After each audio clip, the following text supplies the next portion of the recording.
Nick Krall spoke today about why he made the decision to fire David Bell. We'll break down what he had to say on today's Locked On Reds.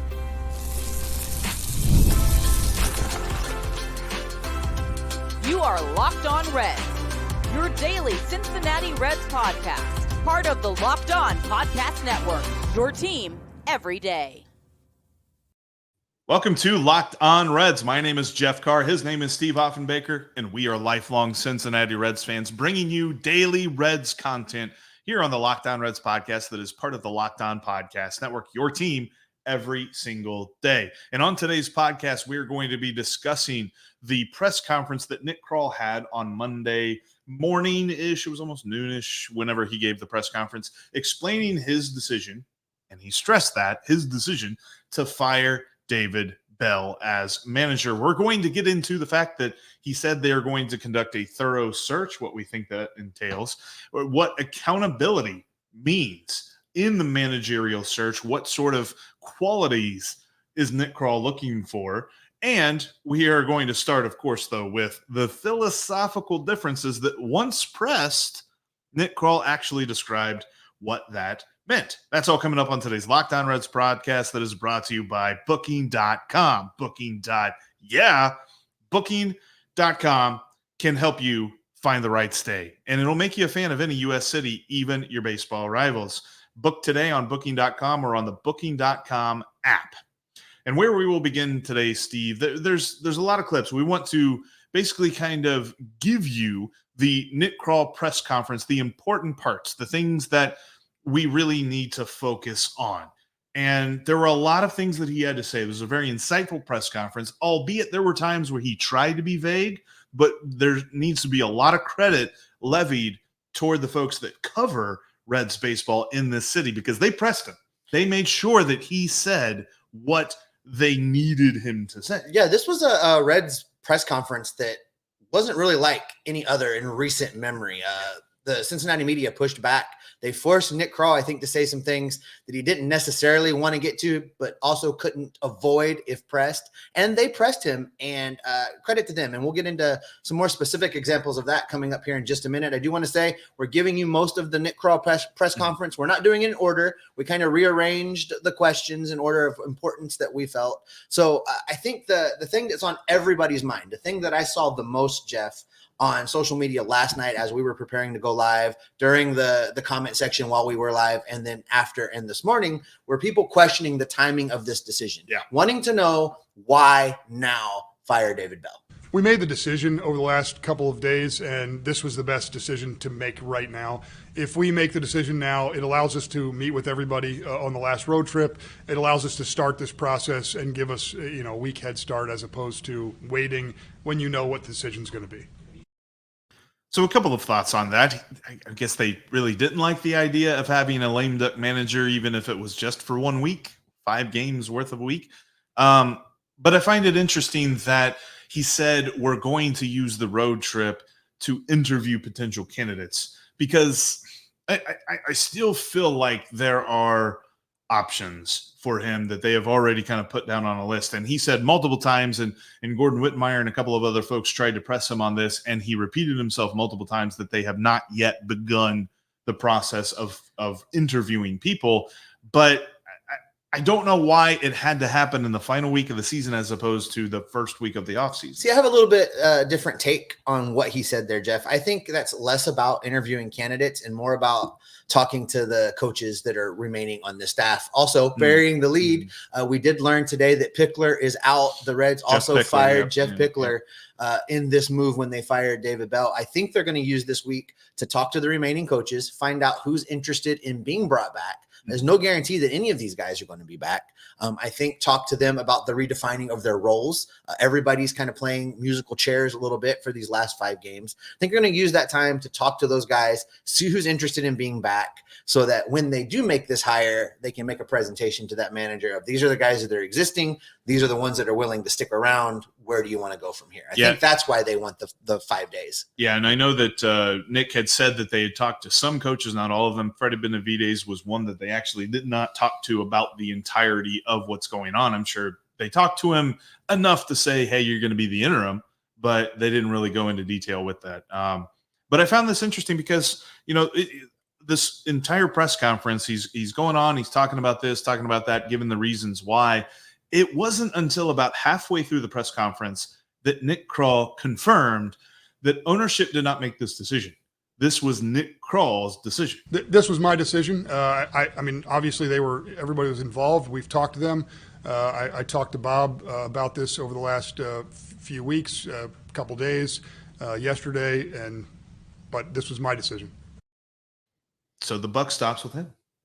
Yeah, and I think that it's interesting that in that question, there still has not been a statement from ownership. We've seen nothing from Bob Castellini. We've seen nothing from Phil Castellini. It's been all statements issued by Nick Krall. He's driving the ship. He is directing this thing. And there's two thoughts with that, because the first thought obvious is just like, man, how dare ownership not give David Bell his fair due? But is there a side that you can say this is ownership confirming that this is Nick Krall's ship that he is running? This is ownership confirming that they are letting him take the reins, because I think there's at least an argument to be had at that point. Not to say that it's a good thing that they have not said anything about the 6 years that David Bell spent as the manager of this ball club, especially the different circumstances, and something that we'll go into later on this week, considering all of the different 6 years and all the differences he dealt with. But is this a moment where ownership is going, see, we are not doing this? No, I think that's true. I mean, we need to be realistic about what's going on with this ownership group right now. Bob Castellini at this point, that old retired-ish CEO that bumps around the office once a week on Thursdays and still has an office where he comes in and says hi to everybody and hangs out for a couple hours and goes away. Phil's running the show, and Phil has decided the owner that he's going to be is to give Nick Krall a budget, give Nick Krall a direction, and tell him to go do his thing. Yep. And I think that's what we're seeing here. Obviously, it's cost ownership some money. They extended David Bell, and we're going to get into that a little bit later about how the Reds are going to have to eat some of that contract now. But one of the things that came out of this press conference was a pretty, I would call it intense for Cincinnati media exchange, because Nick Krall was asked what fed into this decision to fire David Bell, and Nick Krall cited philosophical differences. Let's get to the clip, and then I have some more things to say about it. That's a good question. I'm not really sure that there's a time when it was completely lost. I think it's just there were some philosophical differences in where we were, and I think that's something we've just evaluated things over the last, specifically a couple months that we felt we needed to make a change. What are those philosophical differences? I'll keep those internal for right now. Don't you think though you should be a little more transparent about that, given the state of this organization over the last 30 years? In terms of, I can talk about philosophy and where we want to go. I don't, I think that, when you look at where we underperformed this year. We were not very good. We took a lot of extra bases. We got thrown out a lot on the bases. We did some things that we were at times we were a little undisciplined in what we did. Big time shout out there to Cincinnati Enquirer sports columnist Jason Williams on that one, because he's the one that pressed. There was actually somebody who was about to move on with their question and do a different thing. And Jason Williams was like, no, you need to be transparent about it. And that's why typically when I clip stuff for a show, I leave out the reporter's question. I will say who asked what and what they asked, but generally the audio is not that great. So if you heard a little bit of a low audio there, I wanted to keep that in because I thought that was key on something where a lot of fans usually they say the things of like, man, Cincinnati media never presses our teams. They always let them get away with stuff. That didn't happen. No, that was probably the most pointed follow-up question that's been asked in the Castellini era in Cincinnati. And in case you missed it, because the audio was low, Jason Williams asked in a follow-up, don't you think, though, that you should be a little more transparent about that, given the state of this organization over the last 30 years? Yeah. And you could see that Nick Krall was a little gobsmacked there for a second. Yeah. It kind of knocked him off his game for a second. Yeah. And credit to Jason Williams. I've been critical of Jason Williams. We've gone rounds on some of the articles that he's written. And when he was on this show, I pressed him a little bit. But, I'm going to give credit where credit is due. Now, That being said, the actual answer there, I think, there was a lot in that follow-up.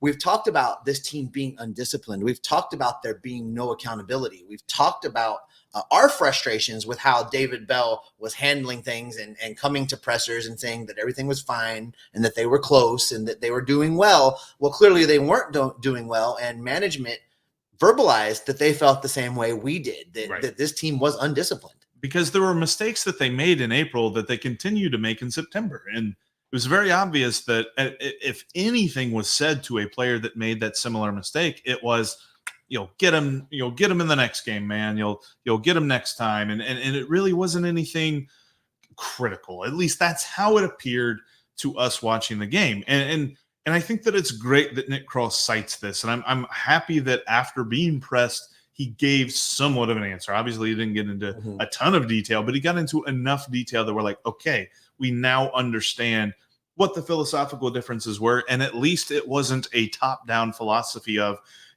however many times we get thrown out of the bases, be darned, we're going to run, baby. Thankfully, that was something that they were looking at and saying, this has to change. And we know that it's going to change in somewhat next year. Yeah, one of the other things that they hit on in this press conference, Jeff, was why do you offer David Bell an extension last year and now he's not good enough to remain the manager of the team and you're firing him? And basically the Reds are going to have to pay all that money. David Bell's going to get paid 2 years of salary to do something else. So Nick Krall was asked about that. I thought last year we did a better job of integrating a lot of the younger players to the big league club. This year I felt that some of those players took steps backwards. That's big. You hear what he said there? He felt players took steps backwards. And they did. And the statistics support that. And the results support that. So this is a course correction that Cincinnati has not made in the past. Right. In the past, this team would have ridden out that contract extension because that money was already committed and then maybe reevaluated at the end of the contract. Eating these dollars is something different. It's something that this team doesn't do a whole lot. And I find it interesting that, they're not messing around. They just jumped right in on it. No, and I find it intriguing too, and we don't have the clip of the opening statement, but basically how Nick Krall opens this press conference is he said, I understand that we began the season with a lot of injuries, but I thought we were turning a corner, and then we never turned that corner. So credit to him, because we assumed that the narrative coming into this season was, well, we had a good team, we just got hurt, and we'll get healthy next year and we'll be fine. Nick Krall never said that. And in fact, Nick Krall said everything that was the opposite of that in this press conference. So I was glad to see that. But he did talk a lot about the frustration of 2024, and we'll be looking at that here coming up next. Passion, drive, and patience. The formula for winning championships is also what keeps your ride or die alive. eBay Motors has everything you need to maintain your vehicle and level it up to peak performance. Superchargers, roof racks, exhaust kits, LED headlights, and so much more. Whether you're into speed, power, or style, eBay Motors has you covered. With over 122 million parts for your number one ride or die, you'll always find exactly what you're looking for. And with eBay Guaranteed Fit, your part is guaranteed to fit your ride every time or your money back. Because with eBay Motors, you're burning rubber, not cash. With all the parts you need at the prices you want, it's easy to make your car the MVP and bring home huge wins. Keep your ride or die alive with ebaymotors.com. Eligible items only. Exclusions apply. eBay Guaranteed Fit, available only to U.S. customers. We're talking Reds baseball here today. We're talking Reds baseball every day, every week, every month, all year long. Make sure you subscribe to get at least 30 minutes of Reds baseball every day. All right, Jeff, you alluded to this a little bit there at the end of the first segment.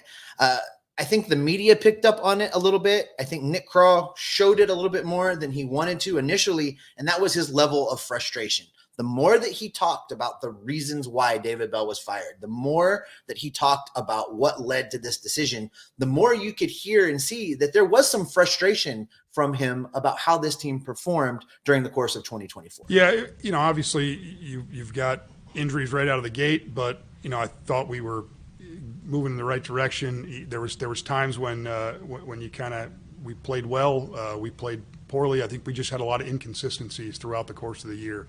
And I think that was where the frustration came from. kudos to him for talking about the inconsistencies, because we said this, I'm sure you said this, when it came to this team in 2024, you knew if they did something good, something bad was coming. And if they had gone on a bad stretch, they were going to turn it around, but you just didn't know for how long. There was so much that was like one thing good, one thing bad. And there's nothing more indicative of that than the fact that they have the best record. And I think they're going to finish the season, depending on how the other teams go in these final series of the year, but the Reds will have a shot to finish the year with the best record in game ones of the series. And that is just so frustrating when you look at their overall record being completely superfluous. Yeah, I think everydayers of this show, Jeff, will know that for at least the last 3 months, I've been saying the only thing the Reds are consistent at is being inconsistent. That's the only thing that you can count on from them. And I really feel like that was a feel of them being rudderless.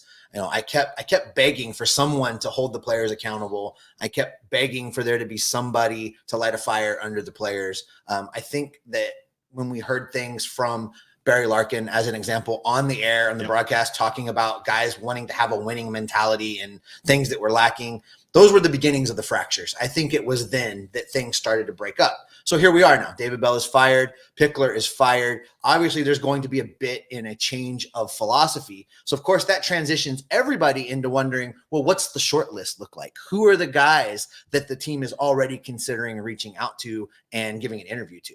I honestly, Gordon, I have not looked at the list. I have not compiled a list yet. I don't have a list. We're going to get to that today.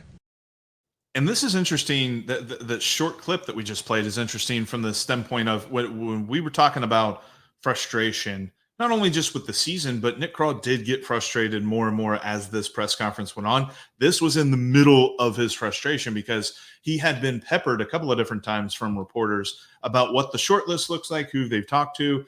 Is Terry Francona an option? Is Skip Schumacher an option? Is Barry Larkin an option? And every time he consistently said, we are beginning this process today. We do not have a short list at this time. And you could see that there was a little bit of a game between Nick Krall and the Cincinnati media. And kudos to the Cincinnati media. I think they won this game because the game was Nick Krall was going to be as vague as he possibly could. And until they pushed back enough and wore him down enough, he wasn't going to give the details that we were all looking for. But the Cincinnati media stayed in there. They kept, thinking of like a boxing match or something. They kept throwing the jabs. They kept throwing the right amount of punches in the right amount of spots, and they got the information that we all were looking for. Yeah, and honestly, if you look at this press conference in its entirety, this is probably the only point where Nick Krall didn't concede the high ground. Yeah. I don't believe that there's not a short list. Yeah. You don't fire your manager without having on paper with 5 names written down on it already, a wish list, so to speak. But this is probably the only place when pressed he didn't cave. And credit to Nick Krall for answering some of the harder questions when he was pressed. But I also get why he would not want to engage in this particular game. But there is a short list. There is a wish list. You know, we went through this a lot yesterday with our live show about the names being thrown in. Moving forward, starting I think as early as tomorrow, we're going to start breaking down some of those more prominent names and why they would be good fits and why they wouldn't. And, if we're doing it, the Reds have already started doing. They didn't wait till after they fired David Bell to start that process. No, and I said it yesterday, and I will continue to back this. They don't make this move now without knowing that there's a short list and knowing who they want to talk to and knowing that that person is going to need a vacancy before they're even interested in talking to the Reds. So they didn't do this and say, all right, boy, oh boy, we gotta look around here. Who wants a manager job? Like, no. They know what they're doing. And can I say for a second, I have seen some comments, and I get Cincinnati sports makes people a little jaded. I mean, we've been doing this our whole life. Yeah. We know, we understand. But I've seen some comments of nobody's going to come take this job. Nobody wants to work for this. Or listen. People are coming to take this job. There's only a handful of managerial jobs. And even if it's the Oakland job or the Miami job people want these jobs. So the Reds, are they going to get the prime, shiny, best person? Maybe not, because they're not going to want to pay that much either. But people are going to be willing to come work here. It's a career track, right? I mean, you're on a career track where you're in healthcare and stuff like that. I don't want any of those jobs because I'm not in the healthcare track. There might be Joe Schmo sitting at home thinking, who on earth wants to manage the Cincinnati Reds? People who are in baseball want to be a manager of the Cincinnati Reds. I, by the way, would take that job. If Nick wants to give me a call, I'll do it. I don't know that I would. I don't think I would. I don't think that I would want to be on a managerial staff of a baseball team because I like being able to criticize and not being the one that is being criticized. Yes. Yeah. But no, I think that it's interesting that he mentions there's not a shortlist, but one thing that the Cincinnati media did a great job of pulling out of him with as much force as they possibly could pull is what are they looking for? What is coming up next? What's coming down the pipe with all these different interviews? Who are they looking at? And the biggest thing that you and I have talked about, that everybody around Great American Ballpark has talked about, is they need accountability. I think we need to, whoever we hire needs to hold players accountable for, I think that's in any job, in any management position, you want to hold the people below you accountable and to get the most out of them. I think the biggest problem was the inconsistencies. And to his point, he sort of tries to walk back the accountability thing, but I think Nick Krall agrees with us. I think that he saw that there was a lack of accountability with this team. You can call it accountability. You can call it discipline.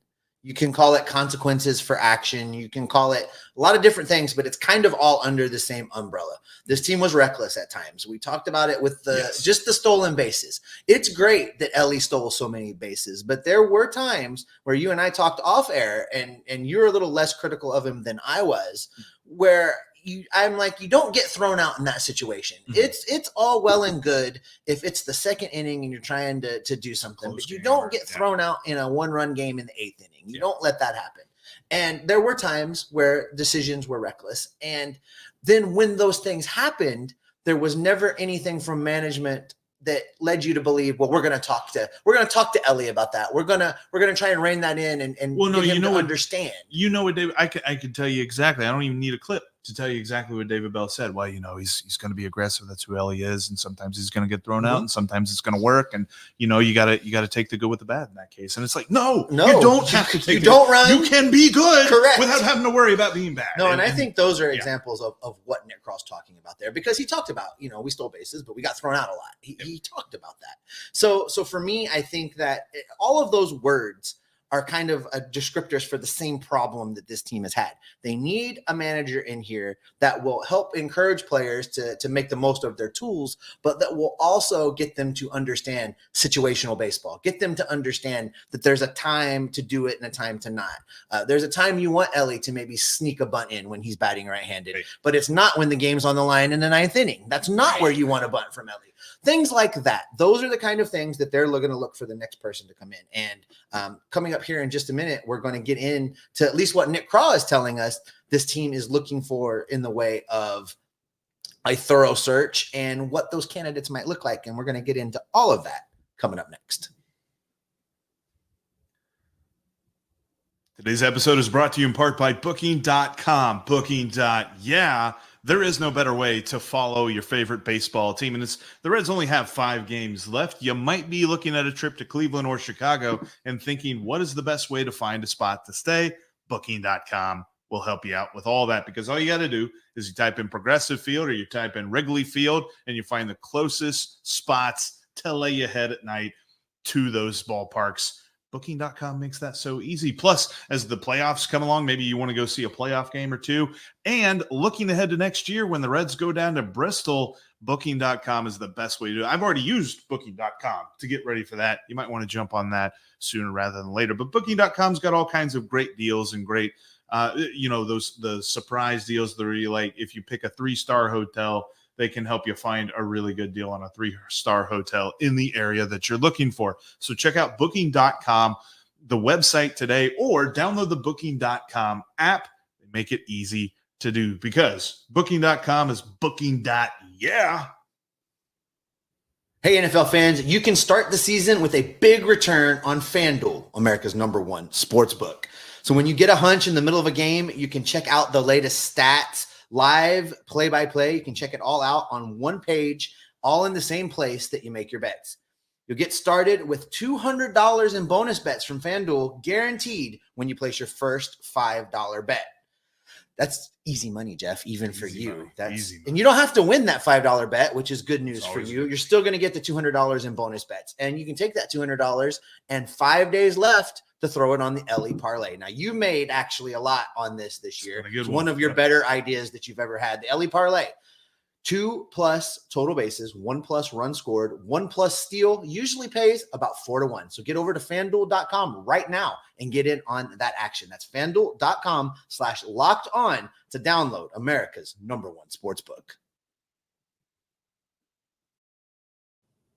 As Nick Krall and company are beginning this thorough search for the managerial job, you're not going to want to miss a moment because we're going to be covering it every single day here on the Locked On Reds podcast as we look toward who will lead this team to the playoffs in 2025. Because, as Nick Krall said, they are beginning a process that they're going to take their time on. And credit to them, this is something that every team, frankly, needs to say. But we have seen in the past that the Reds make a move, and then they bring in another guy right away, and it's like, who do we talk to? Like, did they talk to multiple people or just this one guy? Like, is he the only guy?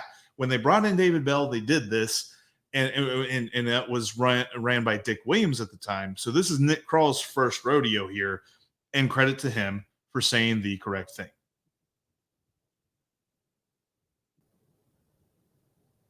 No, we're gonna end up going through a manager search. We let go of one other person. I think Larry told you that, right? But as of right now, we're gonna go through a manager search. We're going to evaluate everything over the next week. And when we go through that manager search, we'll talk to the new manager about who's going to come back and who's not. That was him reiterating the firing of Jeff Pickler there. But yeah, he talks about this is going to be a process, and according to him, it is all starting today. Right. And before we get into, I think, what it is that they're looking for in a new manager, he was asked who's going to make this decision, who's going to be the group that is going to be involved in the search process. Right now, it's me, Brad Metter, and then we're working through that. This was decided yesterday. We had a smaller group know that this was happening, and then afterwards we're starting the process of 2025. So that makes sense to me. Small group until you get the guy fired. Don't want it to be like the David Ross situation in Chicago where he finds out about it before, Craig Counsell's announced as the new manager and David Ross, excuse me, that's my job. Yeah. So I don't think they wanted that to happen. And credit to the Reds for, at least having that much respect for David Bell to handle it that way. But now we have a group, the information is out there, and you're going to put a party together that's going to help pick this manager. So, of course, the next logical question is, well, what are you guys going to be looking for in a new manager for the Cincinnati Reds? We're looking for somebody that can lead this clubhouse. We're looking for somebody that can develop the young players in this clubhouse as we continue to build through scouting and player development. I don't know. We've looked at a lot of different things. We've had one-run games that didn't go our way. We have a positive run differential with a below 500 record. We've had a lot of different reasons. We've had issues with certain players not playing to their capability. I think when you look across the board, I thought we should have been better. I know what our projections were at the beginning of the season, but at the same time, you look where we are now and where we were over the last few weeks. I thought this team should be better than it was. Obviously, you want to win more games, but at the same time, we want to make sure that we're making better decisions. Players are making better decisions. Players are moving forward and getting better at this level, continuously getting better. I think that's extremely important as we have a young group. So I think all of this is to say, it takes all of the things he talked about through this press conference, all of the things that we've been complaining about, and they want to bring in a manager that can bring some discipline. They want to bring in a manager that, while encouraging these young players to continue to develop and continue to source out their strengths and progress them, do it in a smart way, do it in a managed way, do it in a consistent way. So I think the interview process is going to be very interesting, and I would love to be a fly on the wall and hear the questions that these managers get asked, because what the team is going to be trying to ascertain is, how are you going to handle Elly De La Cruz when he gets thrown out 2 or 3 times in the same game? How are you going to handle guys like Will Benson that just can't put it together for one reason or the other? How are you going to handle a pitching staff that a player continues to struggle in finding his way, the third way through the lineup? How are you going to handle these guys? How are you going to bring the consistency? How are you going to bring the discipline? Because it's one thing to say you're going to bring in a guy that's going to do those things, but you have to be able to deliver that message in such a way to these players that they respect you, that they respond to it, and that they go out there and implement what you're trying to bring. So it's a very fine line in this day and age of professional sports about lighting a fire under a guy, because you can just as easily lose the whole clubhouse. And I think it's interesting too, kind of going back to the timing of this, while there is a wonkiness, and quite frankly, you can go on a while about why it seems almost disrespectful how they timed this. I also think that there's an advantage to it, because the only other team that is searching for a manager right now are the Chicago White Sox. And they're not going to be looking in the same pool here. Like, it's not, they're not talking to Skip Schumacher. As much as Skip Schumacher just wants out of Miami, he's not going to leave Miami and go to Chicago and deal with the same thing, but in colder weather.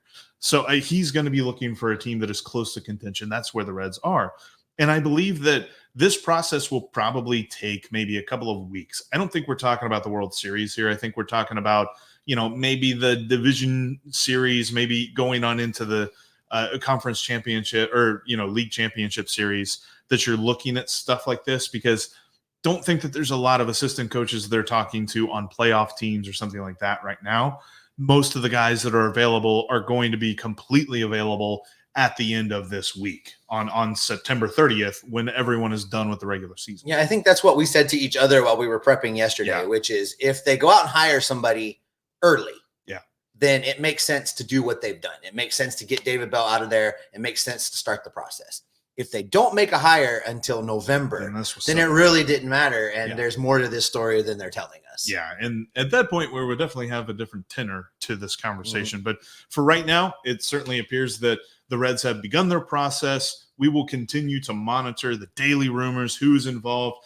Coming up on tomorrow's show, we definitely want to start our look at different candidates that you will hear the names of. We're going to start with Skip Schumacher, because there's a lot out there on him, and he looks like a very attractive candidate when it comes to this job and who the Reds could go get that are outside of the organization right now. But we'll look at him. We'll also look at kind of the interesting nature with which this puts the front office in, the scrutiny that now Nick Krall has brought upon himself with this move. That's all coming up on tomorrow's Locked On Reds podcast. Make sure that you subscribe and that you're following us along all the offseason, because past the managerial search, there's still much that this team needs and many roster moves that this team needs to do. And quite frankly, it doesn't matter who they hire at manager. That's not going to go away. Got to go get Santander. Got to get me that outfielder. And that is where we'll wrap it up. That's going to do it for us. Thanks for making us your first listen every day, everydayers. Go check out Sully over on the Locked On MLB podcast. He has it covered every single day. You can find a link to his show down in our description. You don't even got to search for it. He'll get you set for the playoffs. He'll get you set all postseason long as you follow the Reds. In off-season mode, you'll still have some baseball to watch. And in the meantime, as Jeff said, we're going to keep gathering up all of the information, the rumors, the managerial information. We're going to bring it back here to you and keep you locked on Reds every single day. I do want to be the manager. I will take that job right now. I'll do it for league minimum. League minimum. You can have it. Don't